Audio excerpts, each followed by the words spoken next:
That's good. Yeah, I can see Gautamata is now recording. Thank you so much. Okay, so 15th chapter, very, very important to recite this every day. If you do recite it every day, at least once, because it's the Purušottama month, then by the end of this month, we will all be perfect in our pronunciations. But everybody's making such wonderful effort. It's fantastic. Thank you so much. What do we do next? We actually go on, sorry. We need to go on to our, right. Can we see the shloka, right, today? Amit Prabhu, give me a thumbs up if you can see the shloka. Yes, Prabhuji. Yes, Prabhuji. Okay, good. Thank you. So we will recite today's shloka. Om Namo Bhagavate Vasudevaya. Om Namo Bhagavate Vasudevaya. Om Namo Bhagavate Vasudevaya. Srimad Bhagavad Gita, chapter 15, text 7.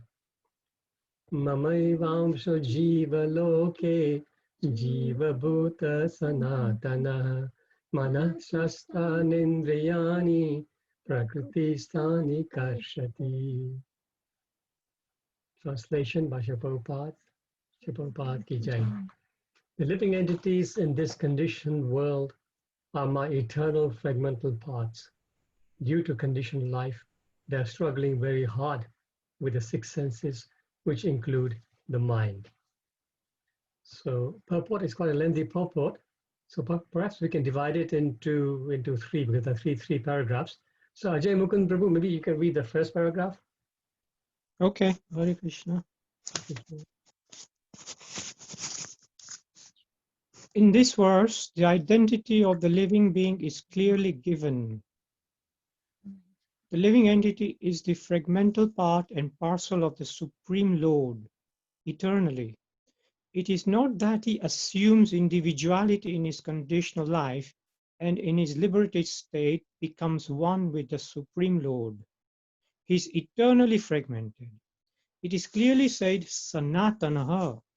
According to the Vedic version, the Supreme Lord manifests and expands himself in innumerable expansions, of which the primary expansions are called Vishnu Tattva, and the secondary expansions are called the living entities.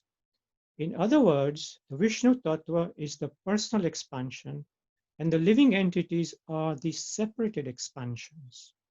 By his personal expansion, he is manifested in various forms like Lord Ram, Nrsimhadev, Vishnumurti, and all the predominating deities in the Vaikuntha planets. The separated expansions, the living entities, are eternally servitors. The personal expansions of the Supreme Personality of Godhead, the individual identities of the Godhead, are always present. Similarly, the separated expansions of the living entities have their identities. As fragmental parts and parcels of the Supreme Lord, the living entities also have fragmental portions of his qualities, of which independence is one. Every living entity, as an individual soul, has his personal individuality and a minute form of independence. By misuse of that independence, one becomes a conditioned soul, and by proper use of independence, he is always liberated. In either case, he is qualitatively eternal, as the Supreme Lord is. In his liberated state, he is freed from this material condition, and he is under the engagement of transcendental service unto the Lord. In his conditioned life, he is dominated by the material modes of nature, and he forgets the transcendental loving service of the Lord. As a result, he has to struggle very hard to maintain his existence in the material world. Thank you, Ajay Bhai. So second paragraph, maybe Vishalini Mataji, if you can read that. Hare Krishna.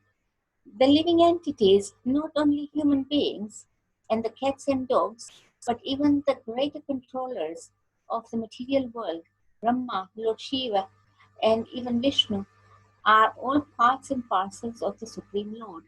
They are all eternal, not temporary manifestations. The word Parsati, struggling or grappling hard, is very significant. The conditioned soul is bound up as though shackled by iron chains. He is bound up by the false ego, and the mind is the chief agent which is driving him in this material existence. When the mind is in the mode of goodness, his activities are good. When the mind is in the mode of passion, his activities are troublesome. And when the mind is in the mode of ignorance, he travels in the lower species of life. It is clear, however, in this verse that the conditioned soul is covered by the material body with the mind and the senses, and when he is liberated, this material covering perishes, but his spiritual body manifests itself in its individual capacity. The following information is there in the Madhyanda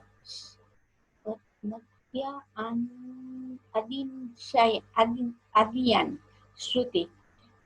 Sarva es Brahma Nishtha idam Shariram Martyam Atishrajya Brahma Visme Devir Brahman Pasyati Brahman Shnoti Brahman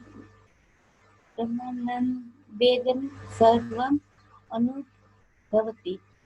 It is stated here that when a living entity gives up his material embodiment and enters into the spiritual world, he revives his spiritual body, and in his spiritual body he can see the Supreme.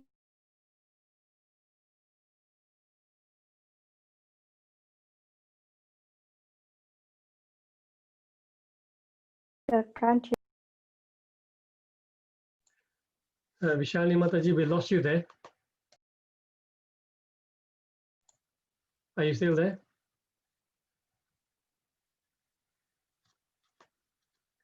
Hare Krishna, lost it.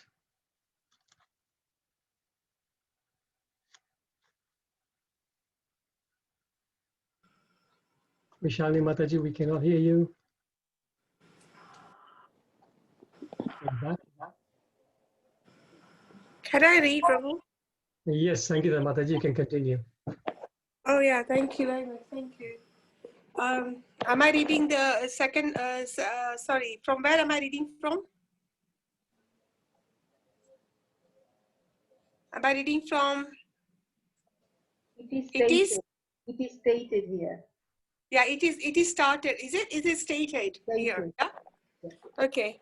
It is stated here that when a living entity given up this material abdominant and enter into the spiritual world, he revives his spiritual body, and in his spiritual body, he can see the Supreme Personality of a Godhead face to face. He can hear and speak to him face to face, and he can understand the Supreme Personality as he is. From Smriti, also it is understood, Vasanti yatra Purušottama sarve Vaikuntha Mriteiha. In the spiritual planet, everyone lives in the bodies featured like the Supreme Personality of a Godheads. As far as the bodily constructions is concerned, there is no difference between the part and the partial living entities and the expansion of Vishnu Murti. In other words, at liberation, the living entities gets a spiritual body by the grace of the Supreme Personality of Godhead. Haribo, Hare Krishna. Thank you so much, Mataji. So, the last paragraph, Padma will read. Can I read it? Sorry, Palika Mataji, Padma wanted to read it, so It's okay, sorry. let her read. Okay, no problem. No Palika problem. Mataji, you can read. No fighting. Palika Mataji. Okay, she's got this. Okay, go for it. Okay. The words Mamaivansham, fragmental parts and parcels of the Supreme Lord, are also very significant. The fragmental portion of the Supreme Lord is not like some material broken part. We have already understood in the second chapter that the spirit cannot be cut into pieces. This fragment is not materially conceived. It is not like matter, which can be cut into pieces and joined together again. That conception is not applicable here because the Sanskrit word Sanatan, eternal, is used. The fragmental portion is eternal. It is also stated in the beginning of the second chapter that in each and every individual body, the fragmental portion of the Supreme Lord is present. Dehi nosmi yatha dehi. That fragmental portion, when liberated from the bodily entanglement, revives its original spiritual body in the spiritual sky, in a spiritual planet, and enjoys association with the Supreme Lord. It is, however, understood here that the living entity, being the fragmental part and parcel of the Supreme Lord, is qualitatively one with the Lord, just as the parts and parcels of gold are also gold. Hare Krishna. Thank you. Srila Prabhupada ki jai. Om Ajnanati Mirandasya Jnananjana Shalakaya Chakshurun Militam Yena Tasmai Shri Gurave Namaha Shri Chaitanya Manobishtam Stapitam Yena Bhutale Swayam Rupa Kadamayam Dadati Swapadantikam Namo Om Vishnu Padaya Krishna Prishthaya Bhutale Srimate Bhakti Charu Swami Niti Namine Namo Om Vishnu Padaya Krishna Prishthaya Bhutale Srimate Bhakti Vedanta Swami Niti Namine Namaste Saraswate Deve Gauravani Pacharine Nirvishesha Sunyavadi Pashata Deshatarine Jai Shri Krishna Chaitanya Prabhu Nityananda Shri Advaita Gadadhar Shri Vasadi Gaura Bhakta Vrinda Hare Krishna Krishna Krishna Hare Hare Hare Rama, Rama Rama, Hare Hare. Srila Prabhupada ki jai. So thank you. We'll just now go to the PowerPoint. Right, there you go. So quite a long purport, but very, very interesting purport. We just dive straight into the verse. So Purušottama Yoga of the Supreme Person. Summary so far. So text 1 to 5 spoke about the detachment of the material world, and then this current section from 2 to 11 is talking about the transmigration of the soul. So just quickly recapping, text 1 gave us a beautiful analogy about the banyan tree, how the material world is the perverted reflection of that spiritual world. And text 2 spoke about how this tree of material world is nourished by the three modes and the fruitive acts of the human beings. 3 and 4 spoke about the fact that the real tree cannot be perceived by anyone in this world, and we need to cut it down with the acts of detachment. Text 5 spoke about the eligibility and the process of surrender, 6 points that Krishna gave. And yesterday, Antaranga Prabhu did a beautiful lecture on the text 6, which was about like a glimpse, a jhalak of the spiritual world, how it is illumined. It's not illumined by the sun or the moon and fire like that. So now we're just moving on to that transmigration section. Next one is text 7. And text 7, Krishna is now, first of all, giving us the identity of the living entity. So we quickly recap. Mamaivansa jiva loke jiva bhuta sanatana mana shashtanendriyani prakriti-stani karshati. The living entities in this conditioned world are my eternal fragmental parts. Due to conditioned life, they're struggling very hard with the 6 senses, which include the mind. So the 6 senses, normally we know about the 5 senses, the eyes, the nose, the tongue, the touch, like that, the ear, skin, the ear. But then it's the 6, which includes the mind. So the mind is the central sense. The mind is like, all the senses interact with the body through the mind. So this is like, that's why the mind is the internal sense. A couple of things about the verse itself, mamai vamso. So this is like a sandhi of words. So mama eva amsa. 3 words. Mama eva amso.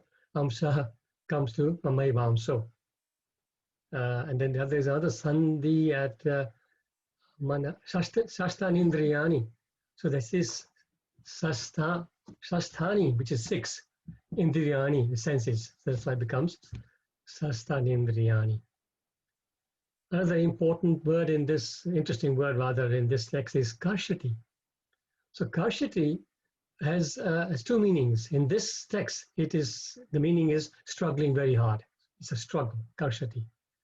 But karshati also means to attract. Akarshan, we say in Hindi, Gujarati, akarshan. So akarshati, it also means attract. So it depends on the context. So in this context, it means struggling very hard. So you can see now, Sanskrit, sometimes the words have so many different meanings that you can understand why there are so many different opinions about the translations. Because a non-devotee would just from his book knowledge of Sanskrit would translate this in a different way and would completely give us a different meaning altogether. So this is why it is always important to hear the Sanskrit, the Bhagavad Gita, from a devotee. And this is why you always say that there are many versions of the translations of Bhagavad Gita. We stand by Bhagavad Gita as Prabhupada has translated because Prabhupada was a pure devotee. So we're bound to get pure knowledge, not speculation. So we just go into some details of the purport. Long purport, I've just picked up a few because we can't take everything. Prabhupada says the living entity is a fragmental part and parcel of the Supreme Lord, eternally. It is not that he assumes individuality in his conditioned life and in his liberated state becomes one with the Supreme Lord. He is eternally fragmented. It is very clearly said, Sanatana. So this is a very important concept. There's a lot of sampradayas, even within Hinduism, which they believe that at the end of this life, if you perfect your life, you will lose the material body and you will become one with the Lord. But Vaishnava philosophy doesn't agree with that. Here, Krishna confirms himself that Sanatana, eternally, we are separate. The only difference is that whilst in the material world, we are covered by material nature. So we are acting in a different way, trying to act independently. But when we go back, when we actually rediscover our real nature and our real identity, then we go back to the spiritual world. But there also we are separate. We're not together. We enjoy with the pastimes of the Lord. So then Prabhupada spoke about 2 types of expansions of the Lord. So primary expansions, which are called, these are generally Vishnu Tattvas, Prabhupada explains, and they're called Swamsa. So Swamsa, anybody sort of give, there's 6 categories in this Swamsa category of answers of Krishna, not parts and parcels, but the first expansions. Would anybody know this? First one is Purusha Avtaras, Leela Avtaras, Guna Avtaras. Thank you. Next one. Shakta Vesha Avtaras. Shakta is there later on. Yes, thank you. One more. 2 more actually. Manvantara. Very good. Manvantara Avtara. And then before Shakta Avtara, there is one more.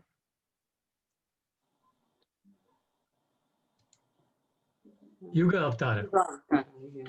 And then Shakti Avtara. So these are the 6, we call them the Vishnu Tattvas, Swamsas. And then there are secondary expansions. And they are called, what are they called? If this is Swamsa, what is the category here called, secondary? Vibhinamsa. Vibhin means separate. Right? So Vibhinamsa, which are the Jiva Tattva. Jiva Tattva is in the Vibhinamsa section. And again, Jiva Tattvas are divided in 3 types. We have discussed this a few classes ago. So there are 3 types of Jivas. Nitya Siddha. Anybody know the other 2? Nitya Baddha. Nitya Baddha. Very good, Nitya Baddha. And then in between there is one. Mukta. No, Nitya Siddha is Mukta. Sadhana Siddha and Nitya Baddha. So Nitya Siddha is easy to understand. Nitya Siddha are souls who are liberated already. They're eternally liberated. Nitya meaning eternal again. Sadhana Siddha means people in the material world, souls in the material world who have perfected their life and become spiritualized. That's Sadhana Siddha. And then Nitya Baddha refers to all of us who are conditioned, and from lifetime to lifetime we remain conditioned. Although it says Nitya meaning eternally, but actually it says that that word means for a very long time, because all of us have the opportunity to shed our material body and go back and attain our spiritual body. So the original position of the living entities is that we are eternal part and parcels of Krishna. That we must all remember. We belong to him in the spiritual world. Here we are like a fish out of water. And this is why there's a struggle. A fish out of water will always struggle. And this is why we are struggling, although we don't recognize it mostly. Our current position is this. We are struggling hard with the mind and senses in this material world. And Prabhupada says, every living entity is an individual soul, has its personal individuality and a minute form of independence. So the Lord is Swarat.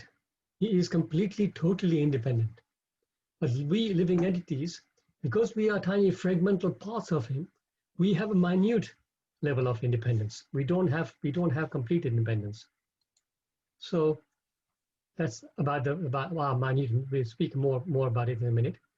So by misuse of this independence, one becomes a conditioned soul. And by proper use of this independence, he is always liberated. So this is it. We choose how to use our little independence. And that way, our life, current life and future life is dictated.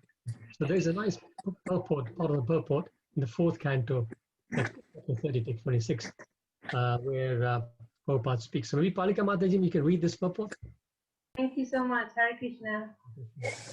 The Lord present in everyone's heart, and he gives the living entity intelligence. According to the desires of the living entity, the Lord makes him remember to forget. If the living entity is demoniac and wants to forget Supreme Personality of Godhead, the Lord gives him the intelligence to be able to forget the Supreme Lord forever. Similarly, when a devotee wants to serve the Supreme Lord, the Lord as Paramatma gives the devotee the intelligence to make progress in devotional service. The Lord directly witnesses our activities and experiences our desires. The Supreme Lord gives us the facilities to act in the way we wish. Srimad Bhagavatam 30:26. Thank you so much for giving me opportunity. Thank you. Thank you, Palika Mataji. Thank you so nicely read. So you can see the Lord gives us our wish. Sarvasya Chaham, just now, Krishna Vani Mataji read Sarvasya Chaham Ridisani Vishnu Matasmiti Jnanam Apohanam Cha. So he's sitting in everyone's heart, and then he gives us the liberty to do what we like. He tries to guide us, but if you don't listen and you want to do whatever you want to use the independence in our own way, then he says, fine. He will give you the intelligence to forget him as well. He's so kind that he will give us whatever we want to do. Because that independence he cannot take away. That's our independence. How we use it is very, very important. So we're going to look at proper use of independence and then improper use. So here is the proper use. And this is Bhagavad Gita 10:10. Anybody know the verse 10:10? Very famous verse. Tesham satata yuktanam bhajatam priti purvakam dadami buddhi yogam tam yena mama priyantite. So here Krishna is saying that those who are constantly devoted to serving me with love, I give the understanding by which they can come to me. So here, this category of people have used their independence to serve the Lord. And the Lord lovingly takes them back to him. right? And here's an example in the 16th chapter of Bhagavad Gita of misuse of this independence. This is the demoniac nature that's been described here, right? Tanaham vishata kruran samsareshu naradamam shipyamya jasram ashubhan rather ashurisveva yonishu. Those who are envious and mischievous. So here's mischievous meaning they're using their intelligence to do some mischief. Who are the lowest amongst men? I perpetually cast them into the ocean of material existence, into various demoniac species. So two spectrums. How we use our independence, this is the result. We choose what we want to do. It's not that it's just sometimes something bad happens. Oh God, why did you make this happen to me? But it's not God, it's our choices. Shruti Prabhu used to always sometimes say in his lectures, life is life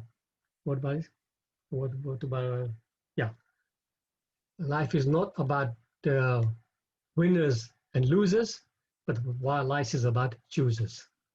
Shruti Prabhu ki jai. So then he continues in the purport. The word kashati, struggling or grappling hard, is very significant. The conditioned soul is bound up as though shackled by iron chains.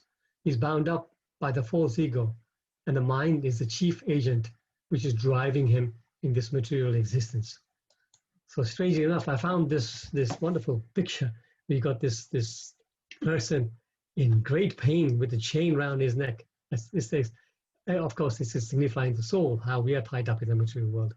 And this translation within this picture actually is exactly what we just read up here. It's straight from this purport from Prabhupada. And there's another nice piece by Radhanath Maharaj, where he's saying the purpose of human life is to penetrate the cloud of false ego and, false ego, enter into the spiritual sky, and to revive our eternal relationship with God. So this is the purpose of human life. In the animal life and in the other species, we don't have this opportunity. The purpose of human life is to burst, to sort of penetrate the cloud of false ego, go beyond it, and go into our spiritual world. Our false ego is what is holding us back here. When the mind is in the mode of goodness, his activities are good. When the mind is in the mode of passion, his activities are troublesome. And when the mind is in the mode of ignorance, he travels in the lower spaces of life. So here, there's a verse in the 14th chapter, 14:18, which talks about our movements within this universe. So, Udvam gacchati satvastha madhyatishthati rajasha jaganya guna vitistha ado gachanti tamasa. Those situated in the mode of goodness gradually go upwards to the higher planets. Those in the mode of passion live on the earthly planets, and those in the abominable mode of ignorance go down to the hellish worlds. So there you go. Our activities, our choice of using our independence, it dictates which way we are traveling. Of course, the ideal way is to get out of this janjat and go beyond all these 14 lokas, go to the spiritual world. But until we completely get purified, we won't get there. So at least in the meantime, try and live in the mode of goodness, which gives us the opportunity to practice devotional service and eventually make our way out. So it is stated herein, it says that when a living entity gives up his material embodiment and enters into the spiritual world, he revives his spiritual body. And in his spiritual body, he can see the Supreme Personality of Godhead face to face. So our material embodiment is due to our attachment to sense gratification. So there's a verse in the 5th canto. As I said, we're studying 5th canto right now in the Bhakti Vaibhav, so always these verses come to mind, where Lord Rishabdev is giving instructions to his sons. Rishabh uvacha nayam deho deha bhajam niloke kashtan kaman arhate vibhujam ye tapo divyam putrikaye na sakvam sudhyed yashmad brahma saukyam tvanantam. Lord Rishabhdev told his sons, my dear boys, of all the living entities who have accepted material bodies in this world, one who has been awarded this human form should not work hard day and night simply for self gratification, which is available even for dogs and hogs that eat stool. One should engage in penance and austerity to attain the divine position of devotional service. By such activity, one's heart is purified. And when one attains this position, he attains the eternal blissful life, which is transcendental to material happiness and which continues forever. So this is, again, talking about how to utilize the human life. Dogs and hogs do eating, sleeping, mating, defending. If we will just maintain, we as human beings, we just do those 4 things, then there's no difference between us and them. We have to engage in penance and austerity to attain a higher position. And that higher position is transcendental, and it is transcendental to the material happiness. Material happiness is very flickering. Today we are happy, tomorrow we are not. Mostly we are unhappy. From time to time we get a little bit of happiness and we think we are happy. But mostly this world is full of unhappiness. So these are very, very powerful instructions by Lord Rishabhdev. Then the purport says the fragmental portion of Supreme Personality of Godhead is not like some material broken part. We have already understood in the 2nd chapter that the spirit cannot be cut to pieces. Anybody know which text this is? Well, I'll put a number up there. Anybody know this verse? Nayanam Chidyanti Shastrani. Nayanam Dahati Pavaka. Yes. Nainam Chindati Sastrani, Nainam Dahit Pavaka. Nachainam Kletanti Apona Shoshniti Maruta. The soul can never be cut to pieces by any weapon, no burned by fire, no moistened by water, no withheld by the wind. Generally, we hear this slokas when we go to somebody's funeral. But this is a reminder that we are eternal. We're not going to be hurt by any of these things. So it's coming up to, we'll just go maybe a little bit longer and then we'll see where we go. So the fragmental portion, when liberated from the bodily entanglement, revives its original spiritual body in the spiritual sky, in the spiritual planet, and enjoys association with the Supreme Lord. And then it continues, in quality, every living entity is eternal like the Supreme Lord. So in quality, we are like the Supreme Lord. So there are many sampradayas, they say, like I was saying earlier, that at the end of this life, if we perfect ourselves and we break the bondage of this material bondage, then we become one with the Lord. But no, Chaitanya Mahaprabhu says, no, in quality we are equal to him, but we can never be equal to the Lord. The Lord will always be Lord. And we will always be the living entity, whether we are here or in the spiritual world. And this sameness, and at the same time different, is explained by Lord Chaitanya's philosophy, which is, anybody tell me? Achinta Veda Veda Tattva. Very nice. Yes, Achinta Veda Veda Tattva, which means simultaneously same and different. So whilst we are the same as the Lord in terms of his quality, the soul's condition is also Satchidananda. The Lord is also Satchidananda. But then we are covered by material nature, by the modes of nature. The Lord can never be covered by the modes of nature. Because the Lord is Vibhu. He is huge, Vibhu. But we are Anu. We are tiny. That's why we have the tendency to be covered. The Supreme Lord is Simon. So this is the description which I just gave.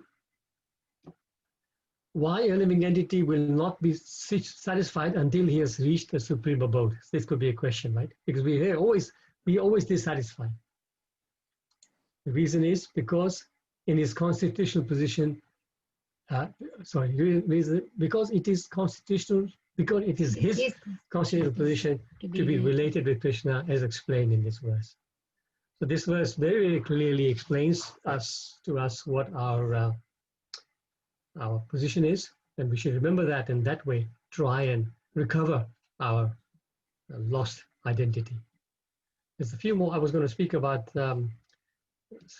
Bhagavatam, but we're running out of time. So perhaps some other time we will stop here, and I will invite any questions, any realizations, any additions, please. Any comments, corrections?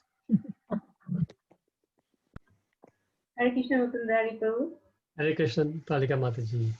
I just to mention, Bhakti Chandra Maharaj many times he used to give us this example of, when you are with a fire, and all these sparks are all individual, but when you come out of that big fire as a spark, you lose your identity, you lose your quality as the eternal part of Krishna. But then when you go back with the knowledge, that same particle, when it go back to the fire, it revives its quality. Many times he used to say that we're not same as God, we are part and parcel of God. When we come out of the spiritual world, we lose our quality by the material condition. But when we spiritualize ourselves, we go back to the thing, but we don't become one with God. We always say individual, but our quality becomes the same. Then we are servants of God. I just wanted to mention that Maharaj, because yes, first time I heard Maharaj that in temple, it really stayed in my mind, and many times I think when I tell others also, I because just before the class I was having some conversation with my next door neighbor. She's Greek, but she's very spiritually inclined. She came many times to my Sangha in my house. So now and then we speak, and now she was just, sorry to take a little bit of time, she was just giving me her realization. She said, I was driving, going to the shop, and then I thought, I am in my car, the other people are, but individually we are same. So I said, yes, you got it right. We are spiritually we are same, but because of the outer body, we are not same. So that is simple way. She was so connected, and I was feeling so happy that at least, by being next to, my house, we always speak, and she's very spiritually inclined. So I thought, whatever we learn, if you can give it to the others, even in a little way, it helps me, and it helps others to understand what we are. So I just thought I would like to share. Thank you so much for listening. Thank you so much, Talika Mataji. Thank you for reminding me about this. You're right. Bhakti Chandra Maharaj would very often quote this analogy about hot iron and fire. So nice, and yes, and thank you for sharing about your preaching activities, because this is it. We have to preach. Preaching doesn't mean just sitting on a vyasasana and speaking to a crowd, but we can even speak to your neighbors, your children, your husband, your wife, whatever. This is how you can preach. Whatever you have understood, you repeat it. And the good thing about that is that when you repeat something that you have learned, it will remain with you. The memory works like that. If you heard something, if you read something, it is said that if you read something, then it will disappear quite quickly. If you have heard something, it will stay for a little longer, but it will still go away. But if you have heard it and repeated it, it will stay with you. So nice example. Thank you. Anybody else? Hare Krishna Prabhu. Hare Krishna Mataji. This is Maitri Mataji speaking. Welcome. Just wanted to ask about free will. I'm still not very sure about free will when Krishna gives us the independence. Okay, so free will. So literally, every living entity has a free will, a minute amount of free will. Like I was saying, the Lord is completely Swarat, but we have also our own free will to make the choices. The idea is that when we come to this material world, we are not like robots. If there was no free will, we would be just like robots. We would just carry on doing something that we just have to do because we don't have our own will. So there is a set thing that has been set for us, and we continue on that road. Very robotic. But we have this free will to make choices in our life. The Lord is not standing there with a stick to say, you do this or else. No, the Lord says, now after you have gone to the material world, the choice is now yours. You can stay there and enjoy there for millions of lifetimes if you want. And I say enjoy, but then not really enjoy. Of course, we are suffering. But at the same time, the Lord says the choice is yours to turn back. Turn back, look at me, and come back to me. So this is our free will. How we live our life is our free will. And this is something which is granted by the Lord, which He will never take away. Does that make sense? Thank you, Prabhu. But like, so in every decision we make, we have a free will? Like, absolutely, yes, absolutely. In a day, we're making actually millions of decisions, small ones, big ones, right? Whether to get out of bed or not, that's my first decision. Whether to hit the snooze button or not, that's my first decision, conscious decision at least. So yes, every day we have a free will to do what we like, and that we are making all those decisions every moment of the day, and those decisions accumulated are then making a course for ourselves. So yes, those little independent decisions are ours. so how will we know that what is Krishna's will then? Like, very nice question. Wonderful.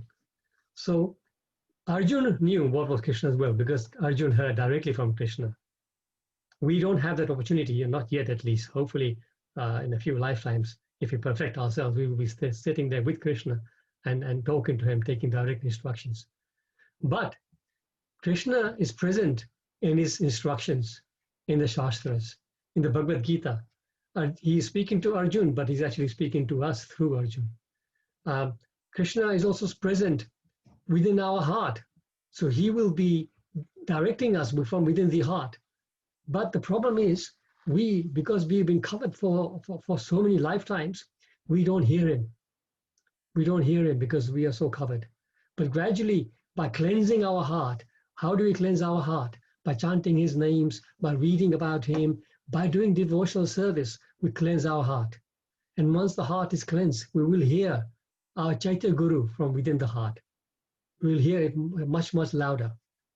The other thing is that even if you don't hear our Chaitya Guru from within the heart, his representation externally is present in front of us in the form of our spiritual master. So the Guru is a representation of the Super Soul. So we hear from him. So Krishna's will is known through these parts. So we open our heart to the Guru, Shastra, and Sadhu, then we have Krishna's will. thank you, Prabhu. Thank you so much. Thank you. Very nice. Thank you, Krishna. Anyone else? Hi, Kisha Mukunda Prabhu. Hi, please accept my humble obeisances and all praise to Shri Prabhupada in your preaching. And thank you all the devotees. Hi, Bo. I just have one question is, when during the Purušottama month, I just say I took vow that I will do one day fasting and one day I will have a one-time lunch. Okay. Yeah. And when I did it, I was in my sense that I'm sure I will do it because I can do it. I'm very determined. If I say I won't do it, I will do it. And I done that actually for about quite a couple of days fasting. I did really well. And all of a sudden, I don't know, I was not feeling too good in my health-wise. And then I thought I'm going to fall down if I don't eat anything solid. So I have to have something like a potato, jacket potato. Mm-hmm. And then I end up eating that. And in my vow, I said I'll eat the fruit. So I was feeling very bad and guilty in my heart. I don't know what would you say on this, please? Okay, so Sangeeta Maji, thank you so much for being honest and sharing this. It's very, very important to understand about vows.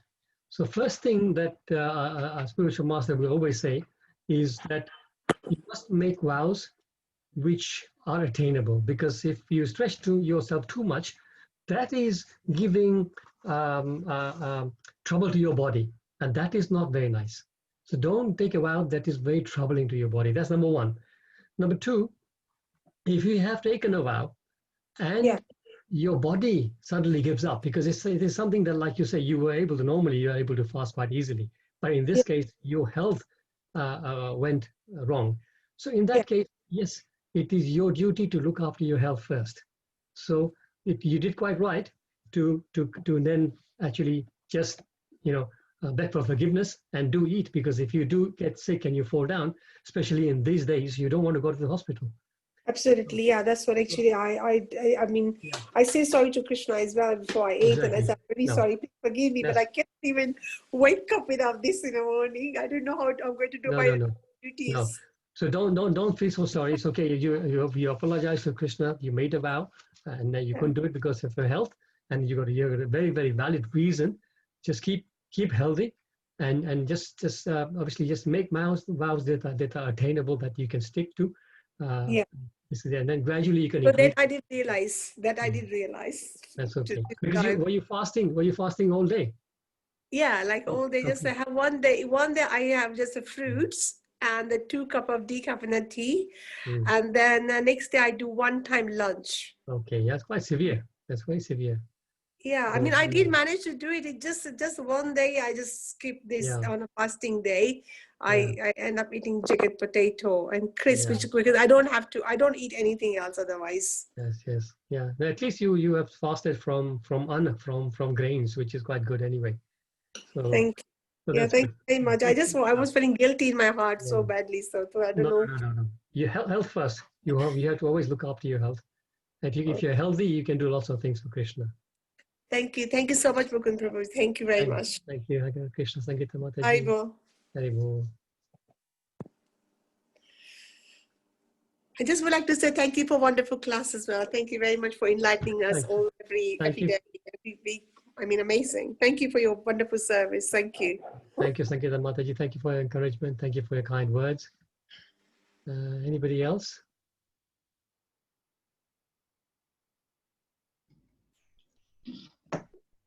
Hare Krishna. Yeah. Was that? Did somebody speak? Yeah, Krishnavani.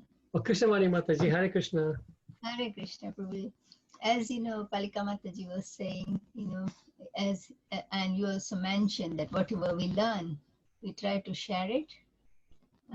That's what, this morning even, I was sharing with my driver. He is Muslim, but he always appreciates. He said, he used to live in the street of all the Hindus. He said, I was the only Muslim, but those all Hindu people, they were very kind. They were very nice. And so today I talked to him. He said, we all are brothers. I said, yes, that's what Shastra say. We all are brothers and sisters, because of God is one. So common Father. And today I was telling, look, why? Because and all the Hindus, you said Hindus are very, very nice, very, kind-hearted. I said, because, what we eat, like depends on what we are eating. So there's 3 types of food, and I was just explaining to him, so he was just listening. Wow, that's good. Try to share a little bit, whatever we can. That's excellent. That's Krishnavani Mataji. You're already a very good preacher anyway, so that's nice that you're preaching, especially to preach to the Muslim is very nice. Hopefully, at least something will go in their head. That's I'm not so good preacher. Sometimes even I might be over preach people. That's what I need to learn. No. I don't think there's anything such as over preaching. The more you can tell people, the better it is. Yeah, we can't help it. It's all Sri Prabhupada's mercy that whatever little we know, we try we try to share it. And as you said, when we share, then we remember more, and it grows and grows. Exactly. Totally, it helps the retention when you're sharing. Yes, thank you. Thank you very much for all your hard work and wonderful. Thank you, Krishnavani Mataji. Thank you so much. No problem. Hare Krishna. Hare Krishna. Okay, so if there's nothing else, we will. Was anybody saying something? We have. Just want to welcome our good friend from Leicester, Hemlata Mataji. Hemlata Ben has joined us for the first time on the chat class. So welcome. Thank you so much. Hare Krishna. Hare Krishna. Okay, so devotees. Purušottama month, make the most of it. Like I was saying, 3 things. Yes, do some austerity, give up something that you love to do. I mean, for the month of Purušottama, myself and Padmavani, we've given up eating sweets, which will help us more than not just spiritually but also physically, I hope. And also other, read more, chant more. This is what Purušottama month is for. It gives you thousands and thousands times more benefit. If you're chanting one round today in Purušottama month, it's like chanting almost 10,000 rounds. So this is the amount of spiritual bank balance that we get by doing things in Purušottama month. And also conversely, try to definitely avoid any offenses. Do not do anything wrong, any sins in this month, because those also multiply by 10,000. So very nice month to do your austerities, more spiritual activities, also charity. Amazing month, and it only comes once every almost like 3 years, 2.5, 3 years. So this is the opportunity. So take full advantage of that, and look after yourselves. The second wave seems to be well upon us right now, so please remain very, very safe. Hare Krishna. Somebody saying something? No. Okay. So yeah, look after yourself and take care. Hare Krishna, everybody. Hare Krishna. Hare Krishna. Hare Krishna. Krishna Prabhuji. Hare Krishna, Prabhuji. Hare Krishna.